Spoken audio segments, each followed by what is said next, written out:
रात के कुछ 12 बज रहे होंगे।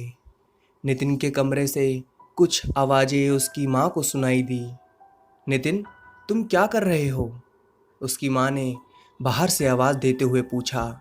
एकाएक अंदर से सभी चीज़ों के इधर उधर गिरने की आवाज़ें आने लगी। उसकी माँ ने तुरंत अंदर जाकर देखा तो नितिन ने कमरे के सारे सामान इधर उधर गिराकर और कुछ चीज़ें तोड़ दी हैं और वह दीवार से चिपक कर बैठा कांप रहा है। वह पूरी तरह से पसीने से भीगा हुआ था। क्या हुआ बेटा? उसकी माँ ने परेशान होकर पूछा। उसने वहीं सामने दीवार की तरफ इशारा करते हुए कहा, माँ, वह मुझे मार देगा। पर कौन बेटा? कौन मार देगा?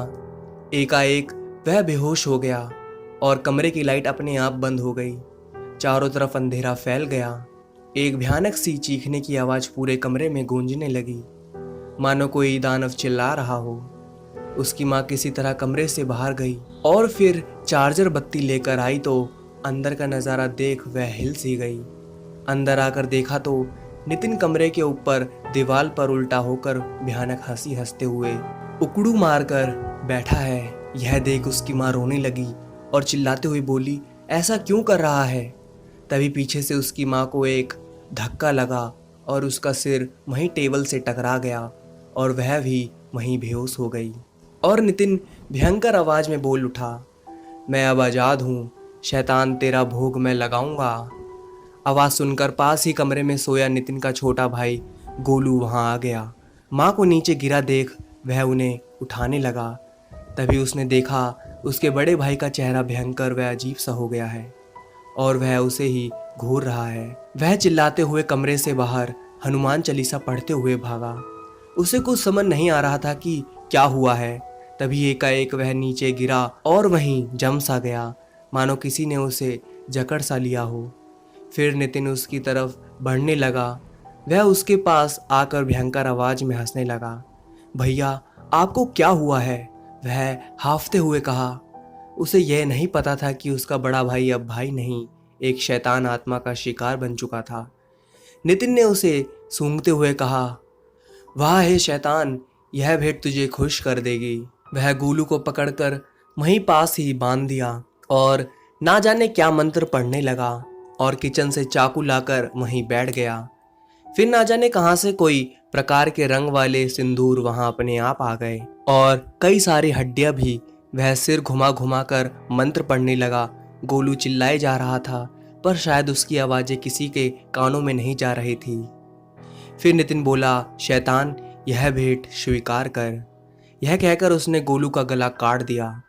गोलू छटपटाते हुए खून से लथपथ होकर कुछ ही देर में शांत हो गया।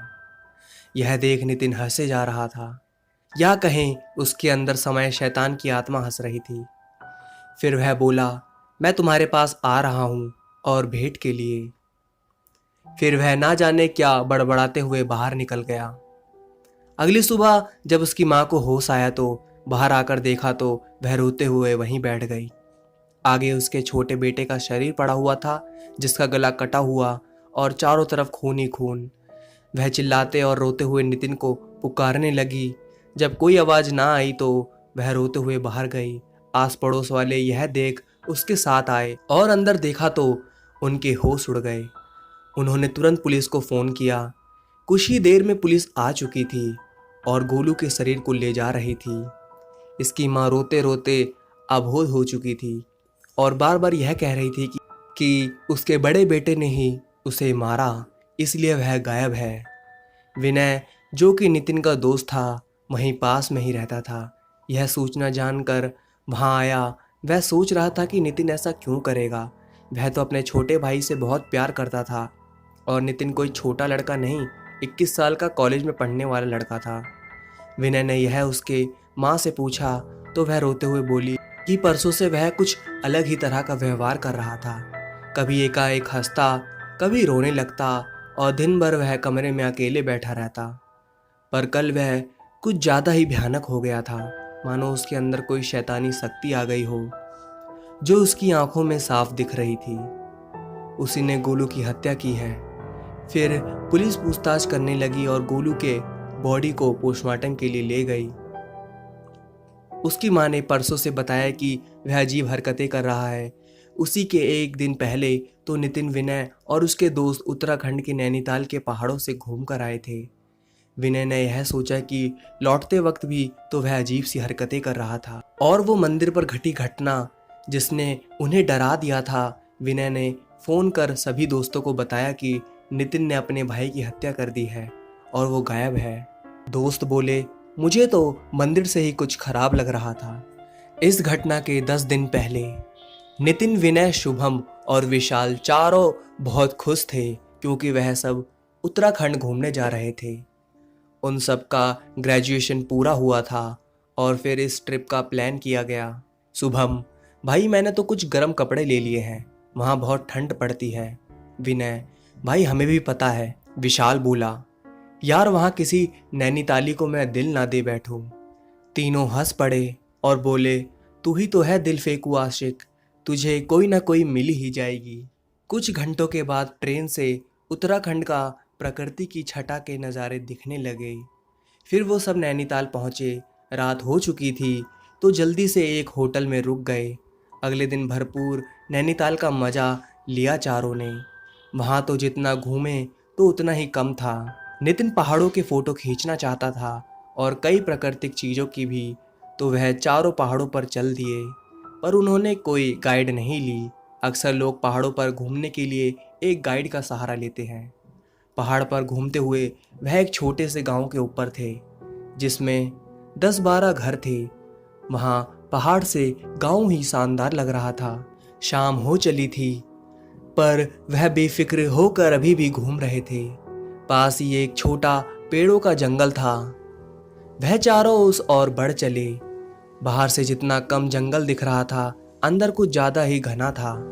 फिर उन्हें एक काला व बहुत ही पुराना एक घर दिखा, पर पास जाकर ठीक से देखा तो वह एक मंदिर था, पर बहुत ही पुराना। उस पर कुछ अच्छी कलाकृति बनी हुई थी, पर अंदर तक एकदम गंदा व झाड़ियों से घिरा हुआ था, मानो 100 साल पहले इसे खोला गया था। शाम अब रात में बदलने वाली थी और अंधेरे ने अपना कदम बढ़ाना शुरू कर दिया था। विनय ने कहा, भाई लौट चलो, रात होने वाली है। पर नितिन और विशाल का मन उस मंदिर के अंदर जाने का कर रहा था। तो नितिन बोला, चलो यार अंदर देखते हैं कि अंदर से मंदिर कैसा है। विशाल बोला, क्या पता अंदर लाखों का खजाना ही हो जो हमारा इंतजार कर रहा हो। कुछ हाँ व ना के बाद चारों अंदर जाने के लिए तैयार हो गए।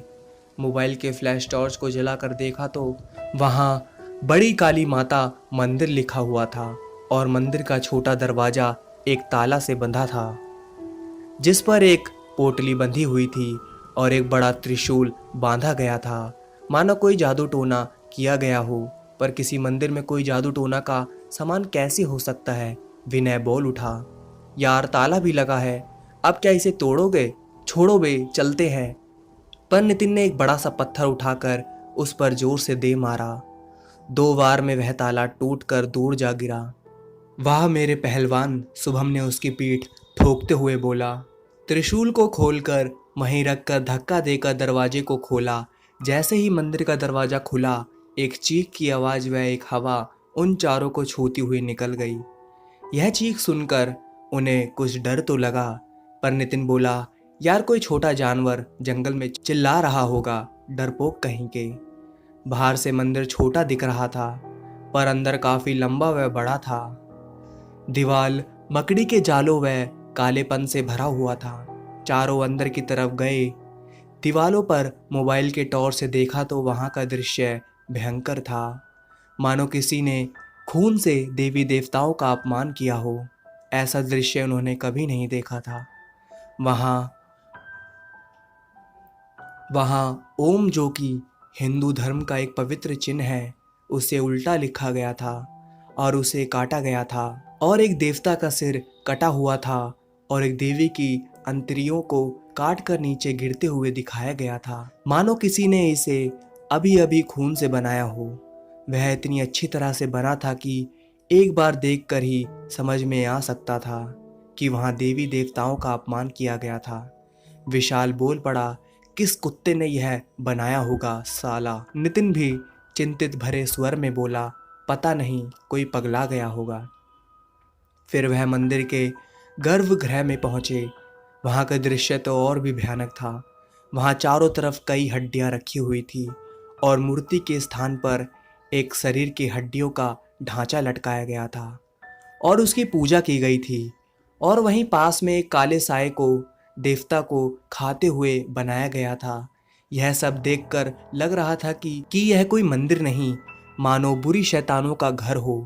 पर बाहर तो बड़ी काली माता मंदिर लिखा था, पर अंदर ऐसा क्यों? उन चारों को कुछ समझ नहीं आ रहा था। फिर एकाएक वह जगह एक भयानक आवाज से गूंज उठा और चारों ओर से कई चमगादड़ उड़ने लगे। अब यहाँ रुकना ठीक नहीं है। वह बाहर निकलने लगे। विनय, विशाल और शुभम तो बाहर की तरफ जाने लगे, पर नितिन वहीं खड़े होठों पर मुस्कान लिए एकटक उस पूजा किए गए हड्डी के ढांचे को देखा जा रहा था। तीनों ने उसे बुलाया, पर वह मानो कुछ सुन ही नहीं रहा हो। शुभम चिल्लाया, नितिन चल यार, कि तुझे अभी भी यह सब मजाक लग रहा है। पर वह टस से मस नहीं हुआ, केवल उसे घूरे जा रहा था। विनय ने उसका हाथ पकड़कर उसे खींचा। नितिन ने गुस्से से विनय को देखा और आंख लाल करते हुए उसे एक धक्का दिया और फिर उसे घूरने लगा। धक्के से विनय नीचे जा गिरा था। उठकर गुस्से में बोला, ठीक है, तू मर यहाँ पर। इतना कहा ही था कि नितिन वहीं बेहोश होकर गिर पड़ा। यह देख वह तीनों घबरा गए। उसके मुंह पर पानी के छींटे मारे, फिर भी वह नहीं उठा।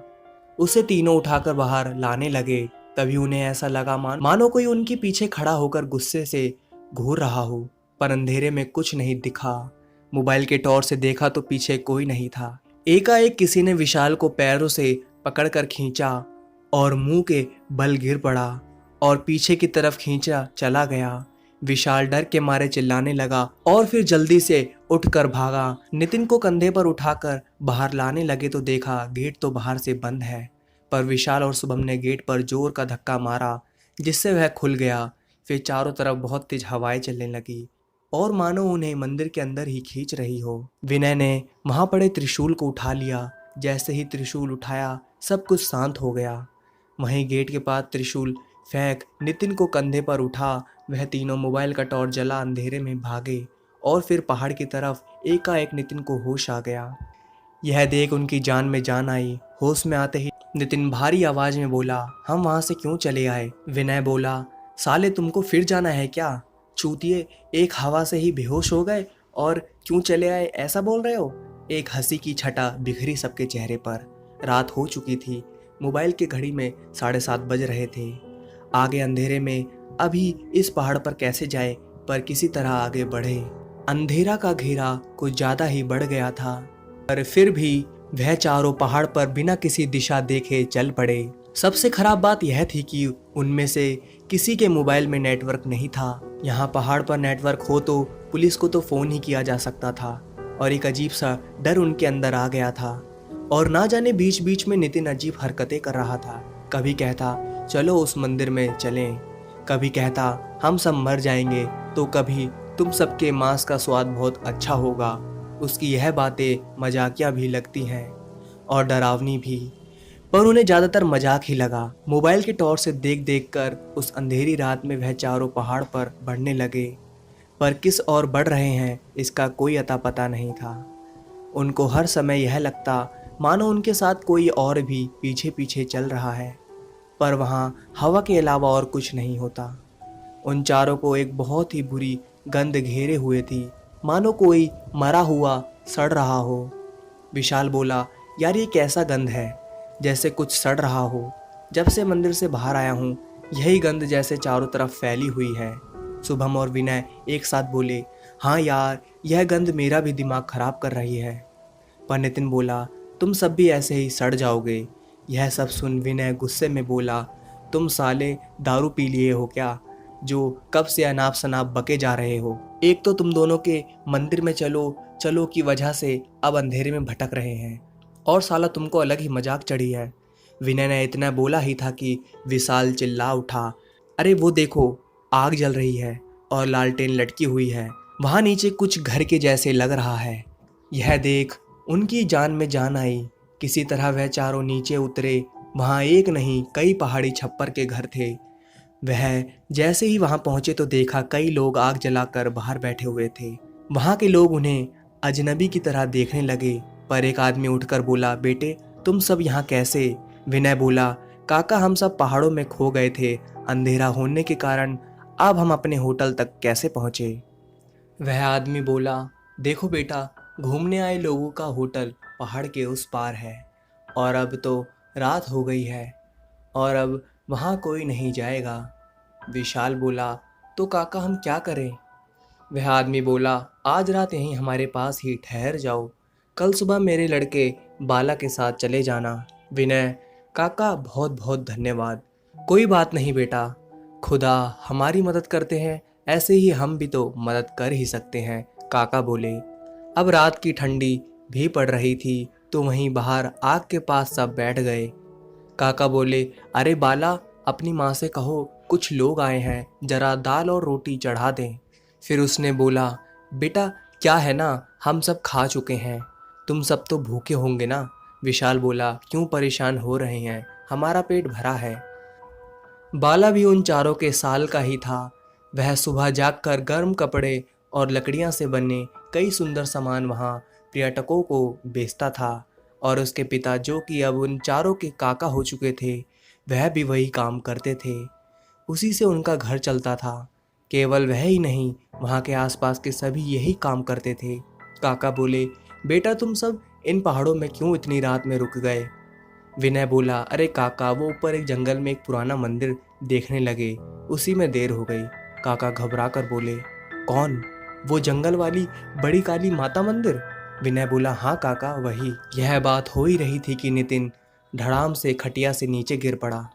वह एक बार फिर न जाने क्यों बेहोश हो गया। सब उसे उठाने लग गए। उसे उठा फिर खटिए पर लेटाया। उसका पूरा शरीर बर्फ की तरह ठंडा था, मानो उसके अंदर जान ही ना हो। फिर नितिन को वही एक कंबल उड़ा दिया। विनय बोला, शायद इसे बुखार हो गया है, शाम से यह दूसरी बार बेहोश हुआ है। काका बोले, बेटा क्या तुम सब उस मंदिर के अंदर तो नहीं गए थे? वह जगह बहुत ही खतरनाक है। वह हाँ में जवाब देने वाले थे, पर खतरनाक वाली बात सुन विशाल बोला, अरे नहीं काका, हम तो केवल उसे देखने गए थे, देखकर चले आए। काका बोले, अच्छा किया। शुभम बोला, पर उस मंदिर में खतरनाक क्यों है? काका बोले, वह अशुभ जगह है, सब ऐसा मानते हैं और वहाँ कोई नहीं जाता। तभी नितिन एकाएक भयानक आवाज में चिल्ला उठा और छटपटाने लगा। शुभम और विनय ने उसे पकड़ा। वह ना जाने कैसे कैसी आवाजें निकाल कर कुछ कह रहा था, फिर एकाएक ठीक हो गया, मानो उसे कुछ हुआ ही नहीं। नितिन बोला, तुम सब मुझे क्यों घूर रहे हो? क्या हुआ? विशाल बोला, नौटंकी साला, अभी तो बेहोश हुआ था और अब बोल रहा है क्या हुआ? नितिन फिर से एकदम ठीक था। यह देख विनय ने कुछ नहीं बोला।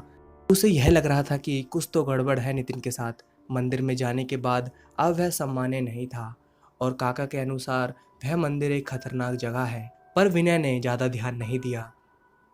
तब तक खाना बनकर भी आ चुका था।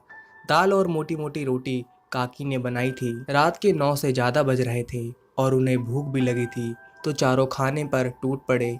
वो सामान्य से दाल रोटी उनकी सोच से ज़्यादा लजीज और स्वादिष्ट थे। काका बोले, बेटा यही रूखा सूखा है, इसी से पेट भर लो, ईश्वर ने इतना ही दिया है। विनय बोला, अरे काका, यही बहुत है हमारे लिए और ये बहुत ही स्वादिष्ट है। चलो तुम सबको अच्छा तो लगा। विशाल बोला, काका एकदम मस्त है। नितिन बोला, यहाँ मांस नहीं बनता क्या? पर यह भी अच्छा है। यह सुन सब हंस पड़े और कुछ ही देर में खाना समाप्त हुआ। फिर कुछ देर आग तापने के बाद वहीं पास में एक जगह पर वह चारों लेट गए। बाला और काका भी अंदर सोने चले गए। विनय बोला, शुभम, कभी सोचा था कि हम यहाँ ऐसे सोएंगे? शुभम बोला, ऐसे अच्छे लोग अब कहाँ भाई, इस जालिम दुनिया में। विशाल गहरी सांसें लेते हुए बोला, जिंदगी में फिर कभी नैनीताल आऊँगा तो यहाँ काका से मिलने जरूर आऊँगा। हाँ यार, पहाड़ों पर घूमने की वजह से वह सब थके हुए थे, तो लेटते ही नींद ने उन्हें अपने आगोश में ले लिया और शीतल रात उन्हें अपने सपने में ले गई। शुभम की नींद खुली। उसने मोबाइल में देखा तो सुबह के 4:30 बजने लगे थे। उसे जोरों की पेशाब लगी थी। वह उठकर बाहर आया तो एक बार शुभम को लगा कि कोई बाहर खड़ा है, पर जैसे ही उसने देखा तो वह चीज़ एक साया के धुएं की तरह उसके सामने से उड़ गई। उसे लगा कि कोई वहम है। फिर वह पेशाब करने लगा। पर जब उसने पीछे देखा तो फिर कोई खड़ा था। उसने हड़बड़ाहट में मोबाइल का फ्लैश जलाया तो आगे देख उसके होश ही उड़ गए। वह नितिन था, पर वह जमीन से एक हाथ ऊपर उठा हुआ था। उसका सर ऊपर आसमान की तरफ था और मुंह खुला हुआ। फिर वह गायब हो गया। शुभम चिल्लाते हुए उस ओर गया जहां सब सोए हुए थे। वहां नितिन नहीं था तो वह सबको जगाने लगा।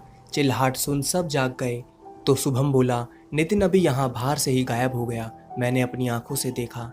विनय आंख मलते हुए बोला, क्या बकवास कर रहा है, वहीं बाहर होगा। शुभम चिल्लाकर बोला, आ दिखा कहाँ है, मैंने बोला ना वह अभी यहाँ से गायब हो गया। विशाल बोला, पर गया कहाँ, ये नितिन की नौटंकी भी ना। तीनों बाहर आकर इधर उधर उसे ढूंढते हुए देखने लगे। आहट सुनकर काका और बाला भी बाहर आ गए। काका बोले, क्या हुआ बेटे, इतने परेशान क्यों हो। विशाल, हमारा नौटंकीबाज नितिन गायब है और ये शुभम कह रहा है कि वह गायब हो गया। काका बोले, देखो यहीं कहीं आसपास होगा। तभी विनय बोला, सब अपना सामान उठाओ, मुझे पता है वह कहाँ है, जल्दी करो, मैं जहाँ सोच रहा हूँ वह वहीं है। सब जाने को तैयार हो गए। काका को धन्यवाद कहकर उसी सुबह वह फिर एक बार पहाड़ के ऊपर जाने लगे। कुछ दूर चल विशाल बोला, हम जा कहाँ रहे हैं। विनय एक उज्ज्वलता भरे स्वर में कहा, मंदिर, जहाँ हम कल गए थे। शुभम संकोच स्वर में बोला, पर हम उस मंदिर में फिर क्यों जा रहे हैं। विशाल बोला, क्या नितिन वहाँ है। विनय बोला, हाँ यार, तुम लोग कुछ समझ रहे हो या नहीं। उस मंदिर से आने के बाद उसने कितने बार वहाँ जाने की बात की, वह वहीं है। विशाल, यार काका ने कहा कि वह जगह खतरनाक है और अंदर जाने से मना है। विनय बोला, कल तो बड़े कह रहे थे अंदर चलो खजाना मिलेगा और आज फट रही है, चलो खजाना लेंगे, लो अब। कुछ देर पहाड़ पर इधर उधर चलने के बाद आखिर उन्हें वह जंगल मिल ही गया। कुछ ही देर में वह मंदिर के सामने थे। मंदिर खुला हुआ था और अंदर से किसी की आवाज़ बाहर तक गूंज रही थी, मानो कोई बहुत जोर जोर से मंत्र पढ़ रहा है। तीनों अंदर की तरफ तेजी से दौड़े, पर गेट पर पहुंचते ही एक अदृश्य शक्ति ने उन्हें पीछे ढकेल दिया। वह तीनों पीछे की तरफ जा गिरे। फिर अंदर से एक अदृश्य सी हवा ने चारों तरफ से उन्हें घेर लिया। तभी विनय ने पास ही रखे त्रिशूल को उठा लिया और हनुमान चालीसा पढ़ने लगा और मंदिर के अंदर बढ़े। अंदर जाकर देखा तो नितिन वहाँ साधना की आसन में बैठा हुआ है और ना जाने कैसे मंत्र पढ़ रहा है। विनय बोला, नितिन उठ वहाँ से और बाहर चल। नितिन ने पीछे देखा, उसकी आंखें सफ़ेद, वह चेहरे पर एक शैतानी मुस्कान थी। फिर बोला, तुम सब मेरा पीछा करते ही आ गए, यही मेरा घर है, तुम सब यहाँ से भाग जाओ वरना बचोगे नहीं। विनय ने आगे टंगे कंकाल पर वह त्रिशूल फेंका। तभी नितिन को एक झटका लगा और वह फिर सामान्य हो गया। फिर चारों बाहर की तरफ भागे। बाहर आकर फिर तुरंत मंदिर के दरवाजे को बंद किया और नीचे पड़े पोर्टल को बांध दिया। बाहर उस पहाड़ के रहने वाले कुछ लोग आ चुके थे और उन्हें देख बोले, यह अशुभ है, मंदिर के अंदर नहीं जाना चाहिए था, बाहर लिखा भी है कि अंदर जाना मना है। पर कल उस जगह कुछ नहीं लिखा था या फिर उस पर किसी ने ध्यान ही नहीं दिया।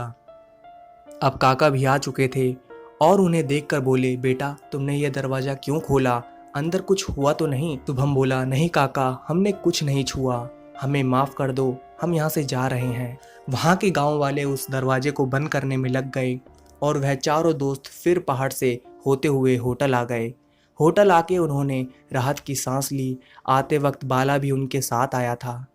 तो उससे पूछने पर कि मंदिर के बारे में लोग इतने भयभीत क्यों हैं, तो उसने बताया, मुझे ज़्यादा नहीं पता, पर कहते हैं उस मंदिर में जाने के बाद आदमी पागल हो जाता है और वहाँ आत्मा रहती है। होटल आने के बाद फिर कुछ देर बाद ही नितिन की तबीयत फिर खराब होने लगी। वह खून की उल्टियाँ करने लगा और छटपटा रहा था। यह देख तीनों बहुत घबरा गए। फिर वहीं पास के एक लोकल हॉस्पिटल में ले गए और फिर उसे ग्लूकोज चढ़ाया गया। फिर वह कुछ शांत हुआ। डॉक्टर ने बताया कि कोई आंत की गड़बड़ी और पूरे शरीर में एलर्जी हुई है, तभी छटपटा रहा है। शाम होते होते वह लगभग कुछ ठीक हो गया और नितिन घर जाने के बारे में कहने लगा। फिर वह सब घर लौट आए, पर ट्रेन में भी वह अजीब हरकतें कर रहा था। नितिन ने क्या देखा, उस दिन जब उसने उस कंकाल को देखा तो उसे एक काला सा साया वहाँ दिखा जो उसे बुला रहा था और नितिन ने उस आत्मा को मंदिर के हर कोने में देखा। वहाँ उस आत्मा के अलावा और भी कई साए थे जिसे केवल नितिन ने ही देखा था। उन्हीं में से एक आत्मा ने उस पर कब्जा किया था। घर आने के बाद भी वह उसके अंदर था, और जिस दिन नितिन ने अपने भाई का गला काटा वह अमावस्या का दिन था, और उस दिन कोई और ही शैतानी शक्ति जागृत हुई थी जिसने उसके भाई की हत्या कर दी। और अब वह घर से गायब था, पर वह गया कहाँ और मंदिर का क्या रहस्य है? नितिन की माँ बाहर दरवाजे पर रोते रोते बेहोशी की हालत में है। बेटे की अभी अभी क्रियाक्रम हुई है और मौत भी अपने बेटे के हाथों। इससे बड़ी दुख की बात किसी माँ के मन में और क्या होगी। नितिन के पिता कई साल पहले हार्ट अटैक के चलते सिधार चुके हैं। नितिन की माँ एक लेडीज कपड़े की दुकान में ड्रेस सिलाई की काम करती हैं और उसी से छोटे और बड़े दोनों को पढ़ा रही थी। हादसे के तीसरे दिन विनय फिर से उसके घर गया। अब तक नितिन की कोई खबर नहीं थी। विनय को देखते ही नितिन की माँ जोर जोर से रो पड़ी और बोली, बेटा देख क्या हो गया, नितिन ने क्या कर दिया, और मेरा नितिन भी ना जाने कहाँ चला गया। यह कहते हुए रोते रोते नीचे बैठ गई। विनय ने संतावना देते हुए कहा, चाची आप चिंता ना करिए, वह मिल जाएगा। फिर पता चल जाएगा कि यह सब किसने किया। और किसने किया? उसी ने किया है बेटा। उस दिन उसकी आंखों में मैंने शैतान की छाया देखी थी।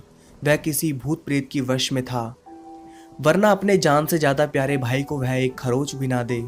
नितिन की माँ एक सांस में बोल गई। विनय बोला, चाची मैं नितिन का कमरा देख सकता हूँ? हाँ बेटा देख लो। नितिन के कमरे में जाते ही विनय को ना जाने एक घुटन सी महसूस हुई, और दीवार पर जो देखा वह देख आश्चर्यचकित हो गया। वहाँ ठीक उसी मंदिर की तरह यहाँ दीवार पर ओम को लिखकर काटा गया था, और कई देवताओं के नाम लिखकर भी काटा गया था, और नितिन के कमरे में रखे वैष्णो माता की फोटो को भी अपमानित किया गया था। आपके चेहरे को पेन से काटा गया था। यह सब देख विनय का शक सही हो गया कि हो ना हो वह मंदिर सही में भूतिया है जिसने नितिन को वश में कर लिया है। विनय जान गया कि नितिन वहीं मिलेगा। इधर नैनीताल में बाला के गांव में पूरा गांव में हलचल थी, क्योंकि एक 14-15 साल का लड़का गायब था। उसकी खोज चल रही थी, पर वह नहीं मिल रहा था, और अगले दिन उसकी सरकटी लाश एक पेड़ से झूलती हुई मिली। धर तो था पर सिर नहीं था। पूरा गांव करुण क्रदन से गूंज उठा, और उसी रात एक और लड़का उसी उम्र का गायब हो गया। पुलिस फिर आई, फिर पूरा पहाड़ छान डाला, पर कोई सुराग नहीं। और अगले दिन फिर सर कटा धर पेड़ पर लटका मिला। बाला के गांव के 25 घर इस डर से सहम उठे कि अब किसकी हत्या करेगा हत्यारा। पर उससे डरावनी बात यह थी कि पहाड़ के पास ही एक और गांव में भी बड़े रहस्यमय तरीके से जवान लड़के की हत्या कर रखे लाश मिलने लगी। पुलिस को भी कुछ समझ नहीं आ रहा था कि आखिर इन पहाड़ों में कौन सा महामारी फैल गई है। पूरे नैनीताल में एक डर की लहर दौड़ गई। कोई भी व्यक्ति पहाड़ पर जाने से डरने लगा। एक भी लाश का सर नहीं मिला। यह सबसे भयानक था, पर किसी को उस मंदिर का ख्याल नहीं आया। उस मंदिर की स्मृति मानो किसी के पास नहीं है, और वह छोटा जंगल और घना हो गया था। विनय, शुभम और विशाल नैनीताल फिर एक बार पहुंच गए। वह सीधे मंदिर में जाना चाहते थे, पर उन्हें पहले बाला के गांव जाकर उनसे पूछना अच्छा समझा। पर गांव पहुंचकर उन्हें हत्या के बारे में पता चला तो उन्होंने उस मंदिर के बारे में कहा कि वहाँ शायद उनका दोस्त चला गया है, उसके ऊपर कोई साया है। शाम हो चुकी थी और कोई भी उस मंदिर में नहीं जाना चाहता था, और सब मना भी कर रहे थे कि वहाँ ना जाएं। पर उनसे ना रहा गया और तीनों फिर चल पड़े उस मंदिर की ओर।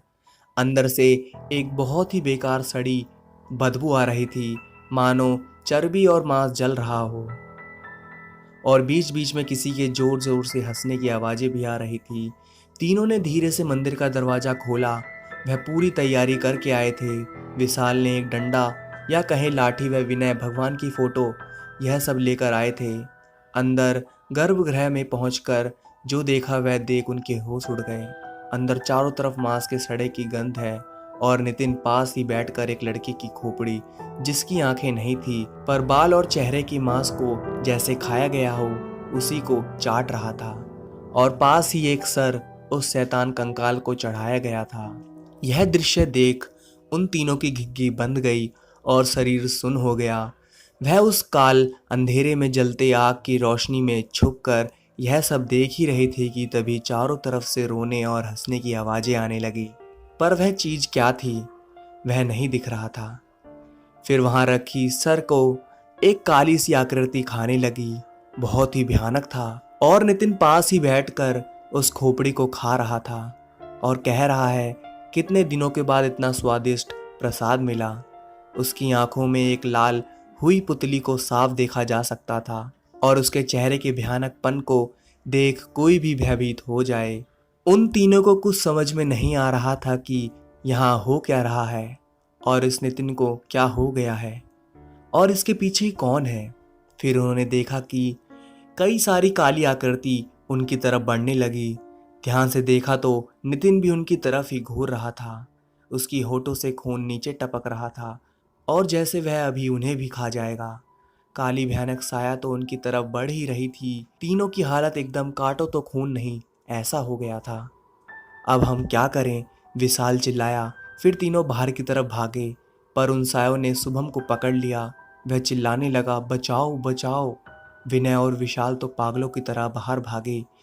फिर मुड़कर देखा तो शुभम चिल्ला रहा था और तभी नितिन एक बड़े से चाकू से उसका पूरा सर धड़ से उतार दिया। चारों तरफ खून की एक फुवारा सा छूट गया और नितिन किसी भयानक दानव की तरह खड़ा होकर जोर जोर से हंसने लगा और बोला, शैतान इस भोग को स्वीकार कर। विनय चिल्लाया। नितिन ने उन दोनों के सामने ही शुभम का सर एक बार में धड़ से उतार दिया और ऐसे हंस रहा था मानो कोई दानव हो। दानवता उसके चेहरे पर साफ दिख रहा था। विनय और विशाल भागकर मंदिर के गेट के पास आ गए थे पर पीछे के नज़ारे को देखकर विनय तुरंत रोने लगा और चिल्लाते हुए गाली देकर बोला, साले मैं तुझे नहीं छोड़ूंगा। विनय फिर गुस्से से अंदर की ओर जाने वाला था पर विशाल ने किसी तरह उसे खींचते हुए बाहर ले गया। दोनों रो रहे थे और विशाल चिल्ला रहा था, मैं तुझे नहीं छोड़ूंगा। शैतान ने उनके दोस्त को उनके सामने ही मार डाला था और सबसे खराब बात यह थी कि यह काम उनके दोस्त नितिन ने ही किया था। पर वह अब उनके पहले वाला नितिन नहीं था। वह था एक भयानक शैतान के वश में। मंदिर का दरवाजा अपने आप बंद हो गया और तभी एक काली सी बड़ी छाया बाहर आई। उसके पीछे कई और काली छाया विनय और विशाल को इस चांदनी रात में साफ साफ दिख रहा था कि एक एक करके काली साए चारों तरफ फैल रही थी और मंदिर के अंदर से कई तरह की आवाजें आ रही थी। दोनों चुपचाप पास की झाड़ियों से यह सब भीगे आंखों से देख रहे थे और बहुत भयभीत थे। अगर यह शुभम को मार सकती है तो उन्हें भी। जब कुछ हलचल शांत हुई तब दोनों धीरे धीरे से बाला के गांव की तरफ बढ़े। कुछ दूर चलने के बाद उन्हें लगा कोई काला साया उनके चारों तरफ चक्कर लगा रहा है पर उनके पास नहीं आ रहा है। विनय ने तुरंत बैग में रखे भगवान की फोटो निकाल ली और बोलने लगा, जो भी यहाँ है वह भाग जाए वरना मिट्टी में मिल जाएगा। पर फिर भी वह काले साए की आहट आती रही और एक सड़ी हुई सी बदबू फैल गई। पर कुछ ही देर बाद वह बदबू भी चली गई और वह साया भी कहीं नजर नहीं आया। विशाल बोला, विनय इस फोटो को मंदिर में निकालता तो शायद शुभम बच जाता। विनय उदास होते हुए बोला, भाई उसके पास भी भगवान का फोटो और उसने एक आदमी के पास से दिया हुआ पंचमुखी रुद्राक्ष की माला भी पहने हुए था पर तब भी वह ना बच सका। बाला के गांव में दोनों पहुंच गए। वहां जाकर सुना एक बूढ़ा वहां आया है जो इस हत्या के बारे में सबको बता रहा है और बार बार वह मंदिर के बारे में ही बता रहा था। विनय और विशाल ने उन्हें मंदिर और उनके दोस्त के ऊपर चढ़े उस शैतान के बारे में बता दिया और उन्होंने बताया कि सारे कटे हुए सर वहाँ ही थे। फिर बूढ़ा बोला, 40 साल पहले की घटना फिर घटने लगी, यही सुनकर मैं यहाँ आया हूँ। विनय बोला, क्या हुआ था? तो वह बूढ़ा घटी कहानी सुनाने लगा। तब आसपास यहाँ कई घर थे और हम सब ऊपर उसी बड़ी काली मंदिर में ही पूजा करने जाते थे। उस मंदिर को बनाया था बंगाल से आए एक आदमी ने, जो यहाँ उत्तराखंड घूमने आया था। उसका नाम सूरदर्शन था। तो एक रात उसी पहाड़ी पर उसने रहते हुए सपने में काली माँ के दर्शन पाए, जिसमें माँ ने एक मंदिर के निर्माण की बात की। वह बहुत ही ज़्यादा धनी था, तो उसने अपने पैसों से ही यह मंदिर बनवाया। वह धनी होने के साथ साथ धर्म क्रम में भी ज्ञाता था, तो सारी संपत्ति इसी मंदिर को बनाने में लगा दिया और इसी मंदिर में खुद ही पूजा करने लगा। फिर कुछ ही दिन बाद उसकी पत्नी व बच्चे भी यहीं गांव में रहने लगे और सूरदर्शन इस मंदिर का पुजारी बन गया। इस बने नए मंदिर में ही हम सब पूजा करने जाते, पर अभी तक इस मंदिर में केवल एक पत्थर को ही पूजा जाता था। फिर इस मंदिर में बंगाल से मंगाई गई एक काली माँ की मूर्ति की स्थापना हुई। सुदर्शन के अनुसार माँ को बलि चढ़ानी पड़ेगी, तो हर अमावस्या माँ को एक बकरे की बलि चढ़ाई जाने लगी। हम सब भी बलि से खुश थे कि शायद बलि से माँ प्रसन्न होती होंगी। बंगाल में बलि देने की एक रीति थी, पर एक रात सुदर्शन की पत्नी बहुत बीमार पड़ी। बहुत दवाई हुई पर ठीक ना हुई। सुदर्शन वहीं मंदिर में ही सोता था, तो शायद अगले दिन उसे ना जाने क्या हुआ, रात को अपने छोटे लड़के के ही मंदिर में बलि दे दी। कहता ऐसा उससे माँ ने ही कहा था, इससे इसकी पत्नी ठीक हो जाएगी। पर उसकी पत्नी बाद में चल बसी। उसने सबको बताया कि उसका बेटा कहीं गुम हो गया। कुछ ही दिन बाद सुदर्शन ने काली माँ की मूर्ति को तोड़ डाला और उसके स्थान पर शैतान की पूजा करने लगा। और गांव का जो भी उस मंदिर में पूजा करने जाता, अगले दिन वह बीमार पड़ जाता। कहीं कोई घर में मर जाता, तो अब उस मंदिर में जाना छोड़ दिया सबने। केवल वहाँ सुदर्शन ही रहता और अंदर ना जाने क्या पूजा करता रहता कि माँ काली को बलि तभी अक्सर चढ़ाई जाती है जब वो जागृत माँ काली हो, जैसे तारापीठ, काली घाट। और अगर ऐसा नहीं होता तो आसपास की शैतानी आत्मा उस भोग को ग्रहण कर लेती हैं। वही हुआ भी। उस मंदिर में अब सुदर्शन पर शैतान ने कब्जा कर लिया था और वह उनकी पूजा करता। फिर एक दिन शैतान को अपनी ही बलि चढ़ा दी और फिर यह घटनाएं शुरू हुई कि गांव के कई लड़के गायब होने लगे और केवल उनका धड़ ही मिलता, सर नहीं। सबको पता चला कि यह सब इस मंदिर की वजह से हो रहा है। तो केदारनाथ से एक महाज्ञानी बाबा को बुलाया गया। उन्होंने बताया कि क्योंकि माँ के आधार पर इस मंदिर का निर्माण किया गया है, तो माँ की कोई जागरूक वस्तु के साथ मूर्ति के प्रवेश से सब बंद हो जाएंगे। कईयों ने कई जागृत वस्तुएं उस मंदिर में रखने की कोशिश की, पर उन सब की मौत हुई और इस गांव पर महामारी का अकाल पड़ा। कहते हैं माँ गुस्सा थी। इस गांव से आए दिन कई बीमारियां की वजह से लोग मरने लगे। फिर हम सब ने यह गांव छोड़ दिया और उस बाबा ने उस मंदिर को एक शक्तिशाली त्रिशूल और एक तंत्र से बांध दिया। पर उन्होंने बताया कि गर्भगृह में अगर कोई पहुंचा और शैतान ने उसे देखा तो एक बार फिर वह जाग जाएगा और अपना भोग लेने लगेगा। उसका जरिया ही सुदर्शन की आत्मा है जो बलि देता है। विनय बोल पड़ा, तो हम कैसे अपने दोस्त को बचाएं? बूढ़ा बोला, जागृत माँ को प्रवेश करके, पर ऐसा कोई नहीं कर पाया। जागृत माँ कभी भी आम आदमी के हाथ से प्रवेश नहीं लेती, इससे उसे हानि ही होती है। विनय बोला, मैं लाऊंगा किसी तरह और इस संकट को काटूंगा। बस माँ मेरा साथ दें। बस आप लोग सब घर में पूजा कीजिए, खासकर रात को, जिससे कोई भी आत्मा ना आए। यह कहकर दोनों कलकत्ता चल पड़े, क्योंकि माँ काली की जागृति अवस्था वहीं आसानी से मिल सकती है।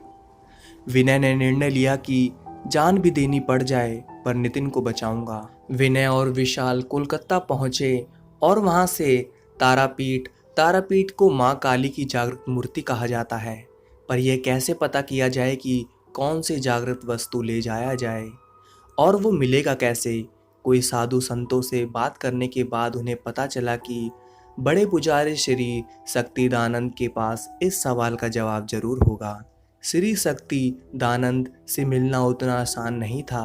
वह हर वक्त अपने पूजा साधना में ही व्यस्त रहते थे।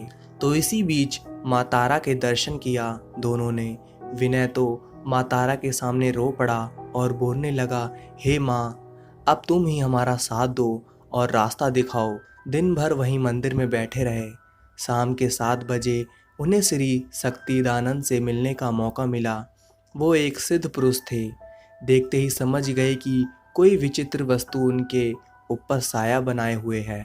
विनय और विशाल ने उन्हें पूरी बात बताई और यह भी बताया कि उन्हें कोई जागरूक वस्तु चाहिए उस मंदिर के पुण्य शुद्धि के लिए और उनके दोस्त को बचाने के लिए। श्री शक्तिदानंद बोले, माँ की जागरूक वस्तु यह संभव नहीं है और तुम्हारे अनुसार पहले भी वहाँ जागरूक वस्तु ले जाया गया है और फिर भी शैतान की समाप्ति नहीं हुई। ऐसा हो ही नहीं सकता। देवी शक्ति के जागरूक वस्तु की छाप पूरे भूमंड शैतानी शक्ति के लिए काफ़ी है और जागरूक वस्तु को कोई ऐसा वैसा स्थापित नहीं कर सकता। अपितु उसे ले जाना ही असंभव है। माँ के स्वयं ना चाहने से कोई भी जागरूक वस्तु को स्थापित नहीं किया जा सकता। विशाल बोला, तब कोई और उपाय बताइए। श्री शक्तिनानंद बोले, चलो कुछ दिन तो सोचकर बताता हूँ। यह बात दोनों को निराश करने वाली थी और जिस प्रकार श्री शक्तिनानंद ने कहा उससे तो यही लगता है कि कुछ नहीं हो सकता। तो वो दोनों यही सोचने लगे कि अब तो कुछ नहीं हो सकता और उनका दोस्त भी मारा जाएगा। रात को माँ तारा के मंदिर के सामने के चबूतरे पर दोनों लेट गए। लोग आ रहे थे, माँ के दर्शन कर रहे थे और बाहर से विनय केवल माँ की मूर्ति को नम आंखों से देखा जा रहा था।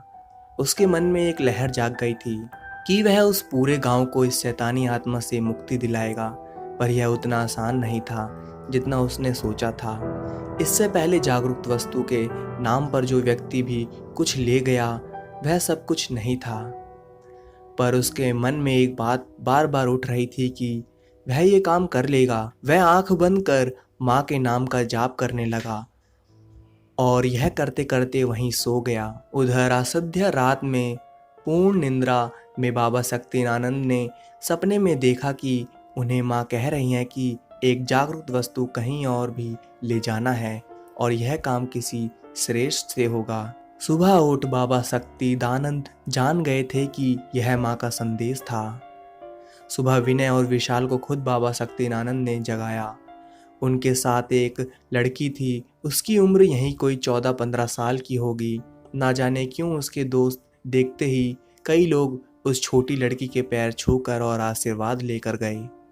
उस लड़की का नाम था रजवंती तारा। वह बाबा शक्तिदानंद के भाई की बेटी थी। कहते हैं सभी बीज मंत्रों से सुशोभित थी। गुरु मंत्र और सिद्धि मंत्र इस छोटी अवस्था में ही पाल ली थी। दिन भर माँ तारा की आराधना करती इस मंदिर में ही मिली थी। तभी उसके नाम का अंश माँ तारा के नाम से रखा। हर वर्ष माँ के बड़े पूजा में वही माँ की साक्ष्य बनती और लोगों को उनके दुख का हल बताती, जिसे माता आना कहते हैं। उसके कोमल और श्रेष्ठ बाबा शक्तिदानंद को कोई और ना मिला तो उसी के पास थी जागरूक वस्तु, पर यह बताना देवी के सख्त खिलाफ था। तो उस लड़की को विनय और विशाल के साथ भेज दिया। पूरे रास्ते वह आंख बंद कर ध्यान मगन थी।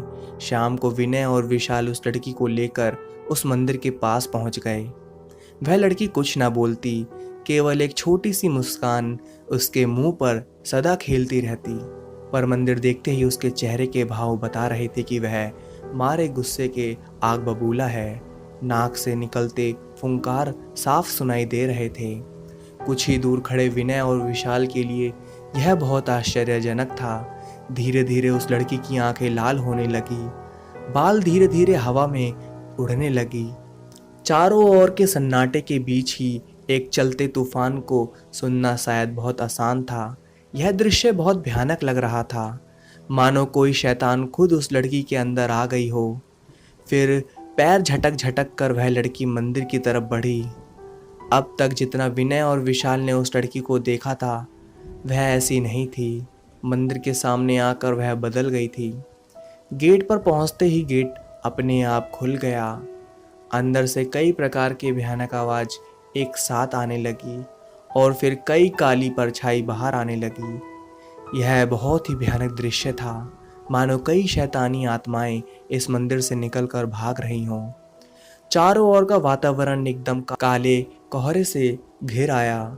उस लड़की के पीछे पीछे विनय और विशाल ने भी उस मंदिर में प्रवेश किया। अंदर नरमुंड चारों ओर बिखरे हुए थे और नितिन की आंखें उस लड़की पर टिकी हुई थी। अभी उस लड़की ने साथ लाए एक पोटली में से एक सोने की कोई वस्तु निकाली और उसे वहीं प्रवेश कराया। तभी एक रोशनी चारों ओर फैल गई। पूरा मंदिर शैतानों की गूंज से भर उठा और नितिन वहीं पर गिर तड़पने लगा। उसके शरीर से धुआं निकल रहा था, मानो उसका चमड़ा जल रहा हो।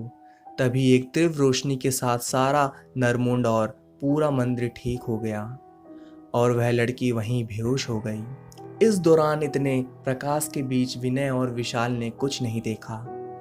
जब उन्होंने आंख खोला तो केवल रजवंती तारा और नितिन बेहोश अवस्था में मिले। कुछ ही देर बाद दोनों को होश आया। रजवंती तारा अब एकदम शांत थी। नितिन, विनय और विशाल ने एक दूसरे को गले लगा लिया और तीनों ने रजवंती तारा के पैर छुए। बाला के गांव में चारों ओर शौक था। विनय और विशाल के जाने के बाद भी मौतें हुई थी। गांव पहुंच विनय और विशाल ने गांव वालों को सब कुछ बताया। यहाँ आने के पहली बार रजवंती तारा ने अपने मुंह से कुछ कहा। अब यह मंदिर माँ का स्थल है, उनका ध्यान रखना। अगले दिन विनय, नितिन और विशाल तीनों रजवंती तारा को तारापीठ छोड़कर आए और उन्होंने एक बार नम आंखों से माँ तारा का दर्शन किया। आखिर यह सब उन्हीं की कृपा से संभव हुआ था। उस शैतानी कहे जाने वाले मंदिर को एकदम साफ किया गया और एक बार फिर उसमें पूजा आरंभ हुई। कुछ ही दिन बाद उसमें बाबा शक्तिदानंद के कहे अनुसार मूर्ति की स्थापना भी हुई। इसमें तीनों दोस्तों ने भाग लिया। नितिन पर उसके भाई की हत्या का भी कोई सबूत न मिलने के कारण उसे मुक्त कर दिया गया। शैतानी मंदिर अब माँ का स्थल बन चुका था। आसपास के भी कई गांव वाले इस मंदिर में पूजा करने लगे। यहाँ मांगी गई मनोकामना पूरी होती। शैतानी साया तो मानो नैना देवी और बड़ी काली की माया से पूरा नैनीताल छोड़ चुकी थी। तो दोस्तों, यह थी आज की कहानी। और अगर आपको कहानी अच्छी लगी हो तो प्लीज़ दोस्तों अभी के अभी लाइक कर दीजिए। और मेरी कहानी को आप पहली बार सुन रहे हो तो मेरे चैनल को सब्सक्राइब कर दो, क्योंकि मैं आप सभी के लिए ऐसी स्टोरीज लेकर आता रहता हूँ दोस्तों।